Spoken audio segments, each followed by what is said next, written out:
Seriously, though, we've heard a lot about extremism recently. A nastier, harsher atmosphere everywhere, more abuse and bother-boy behavior, less friendliness and tolerance and respect for opponents. All right, but what we never hear about extremism is its advantages. Well, the biggest advantage of extremism is that it makes you feel good, because it provides you with enemies. Let me explain. The great thing about having enemies is that you can pretend that all the badness in the whole world is in your enemies and all the goodness in the whole world is in you. Attractive, isn't it? So, if you have a lot of anger and resentment in you anyway, and you therefore enjoy abusing people, then you can pretend that you're only doing it because these enemies of yours are such very bad persons. And that if it wasn't for them, you'd actually be good-natured and courteous and rational all the time. So, if you want to feel good, become an extremist. Okay, now you have a choice. If you join the hard left, they'll give you their list of authorized enemies. Almost all kinds of authority, especially the police, the city, Americans, judges, multinational corporations, public schools, furriers, newspaper owners, fox hunters, generals, class traitors, and, of course, moderates. Or, if you'd rather be an extremist on the hard right, no problem, fine, you still get a lovely list of enemies, only they're different ones.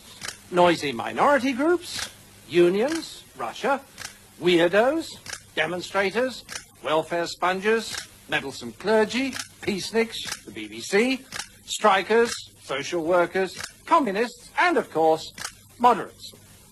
And upstart actors. Now, once you're armed with one of these super lists of enemies, you can be as nasty as you like and yet feel your behaviors morally justified. So you can strut around abusing people and telling them you could eat them for breakfast and still think of yourself as a champion of the truth, a fighter for the greater good, and not the rather sad paranoid schizoid that you really are. And all this explains what we've seen at party conferences. Everyone's sitting there looking grim and bored, and then a speaker gets up with real fire in his belly, as well as dyspepsia, and he says, "The other party really are the most awful bunch of rotters, the most left-wing or right-wing bunch there's ever been in this great country of ours, and it would be a disaster if they ever got into power, or held on to power. That's all we must get into power, or hold on to power, but that's going to be a tremendous fight, a terrific struggle, and we can't relax and enjoy ourselves. No, we must struggle and fight and fight, and struggle and struggle and struggle, and fight against these enemies, and then struggle a little bit more at the end of that."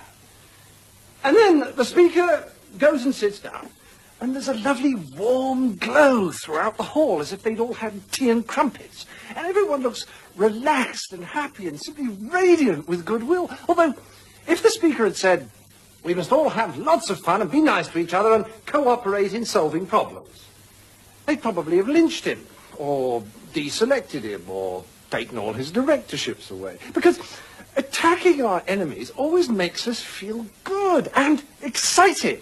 In fact, just about the only disadvantage to extremism is that it can never solve problems. But then, solving problems is a real bore compared with hailing victory and swearing to smash capitalism and crush socialism and generally feeling good. I mean, solving problems involves frustrating things like listening to people with different views and learning from them.